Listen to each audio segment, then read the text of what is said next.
नमस्कार सर्वांना. श्री स्वामी समर्थ. तुमचं सगळ्यांचं आपल्या स्वामीसहित सेवा या चॅनलमध्ये स्वागत आहे.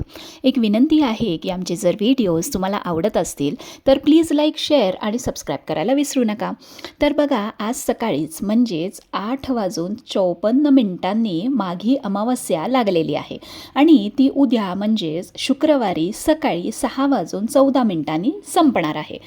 आता ह्या अमावस्येला शिवयोग, साथीयोग आणि शिववास योग पण आलेला आहे.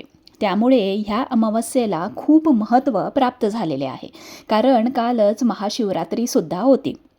आता माघ अमावस्येला धनिष्ठा आणि शतभिषा नक्षत्रांची निर्मिती होते. त्याचबरोबर अभिजित मुहूर्ताचा योग पण आलेला आहे. बघा किती सुंदर योग ह्या अमावस्येला आलेला आहे, म्हणून त्याला तेवढंच महत्त्व प्राप्त झालेलं आहे. तसेच या अमावस्येला अपिंडक श्राद्ध हा छोटासा पण तेवढाच महत्त्वाचा विधी हा केला जातो. बघा, या माघी अमावस्येला रुद्र, अग्नी आणि ब्राह्मणाची पूजा करण्याची प्रथा आहे. त्यांना उडीद, दही, पुरी असा नैवेद्य दाखवण्याची पद्धतसुद्धा आहे.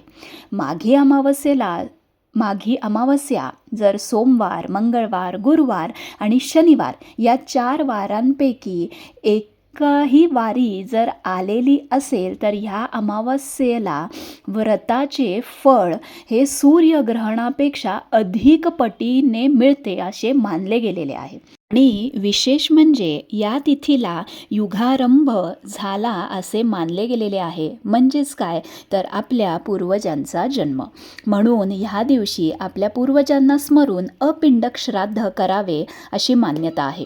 आता अपिंडक श्राद्ध म्हणजे पिंड आणि बाकीचे काही विधी न करता त्यांना किंवा आपल्या पितरांच्या नावाने दान करणे. म्हणजे बघा, आपल्याला जे श्राद्ध विधी आहे ते काही न करता आपण फक्त दानधर्म त्यांच्या नावाने करायचं आहे. भले मग ते दानधर्म शिदाच्या नावाने असो किंवा तुम्ही काही बनवून सुद्धा देऊ शकता. आता बघा, काळ बदलला आहे. पूर्वी कसं दही, उडीद किंवा काही वडे असं देत होते, पण आता ते न देता तुम्ही आता दही वडे किंवा श्रीखंड पुरीचा मान असतो किंवा एक वेळ माणूस जेवेल असं काहीही तुम्ही बनवून एक गोड पदार्थ किंवा त्यात श्रीखंड पुरी इन्क्लूड करून तुम्ही देऊ शकता. बघा, अमावस्या कुठली पण असो ती कायम आपल्या पितरांना समर्पित असते. बघा, पितृदोष हा कुंडलीतला सर्वात मोठा दोष मानला गेलेला आहे. आपल्या बायकांना तर आपल्या माहेरचा पितृदोष प्लस आपल्या सासरचा पितृदोष हे दोन्हीही पितरं आपल्याला लागतात. आणि आता बघा, तुम्हाला जर पितृदोष असेल किंवा नसेल तरी जे आपण आता चांगले दिवस बघतोय, सुखाने राहतोय किंवा एवढं ऐश और आरामात राहतोय किंवा भले तुम्ही 1 BHK मध्ये असाल, 2 BHK मध्ये असाल, कितीही चांगले दिवस तुम्ही आता जे उपभोगताय ते सगळं आपल्या पितरांची आपल्यावर कृपा आहे, हे कधीच विसरून चालणार नाही. त्यामुळे तुम्हाला पितृदोष असेल किंवा नसेल तरीसुद्धा तुम्ही आपल्या पितरांची सेवा करणं हे आपले कर्तव्य आहे. हे आपण कायम लक्षात ठेवायचं आहे.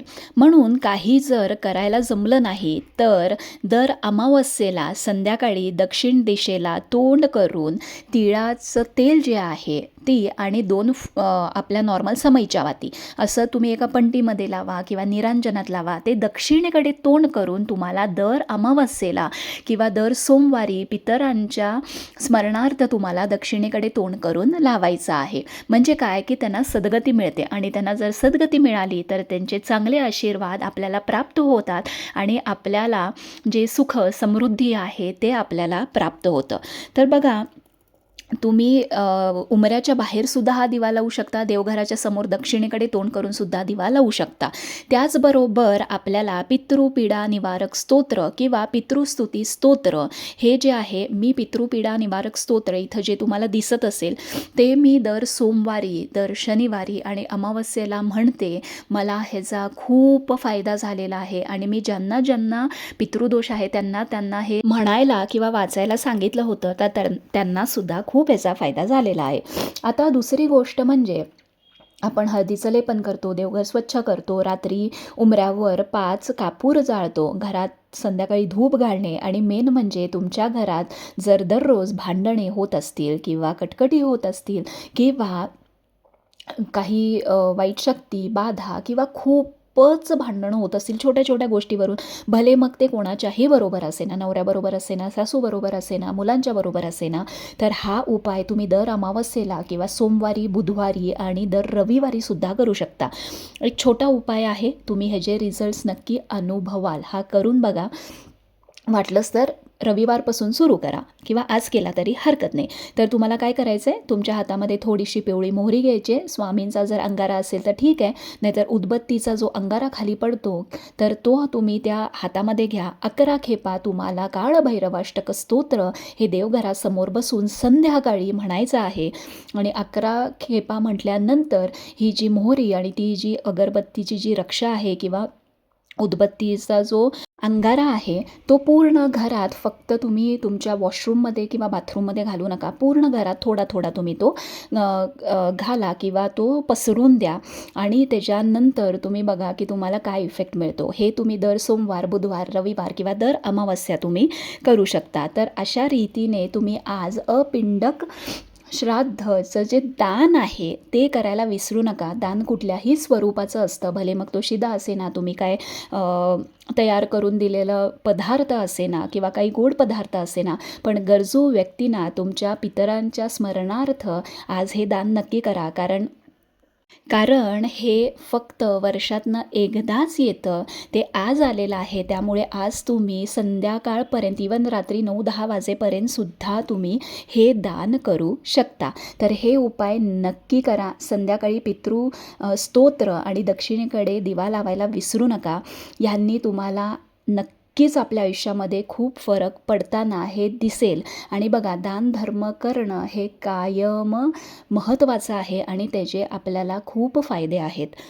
आणि आपल्या पितरांची आपल्यावरती कृपा असणं खूप गरजेचं आहे, कारण त्याच्यावरूनच आपला चांगला मार्ग किंवा आपली चांगली जी दिशा आहे ती सुरू होते. तर काही प्रश्न असतील तर कमेंट बॉक्समध्ये नक्की विचारा.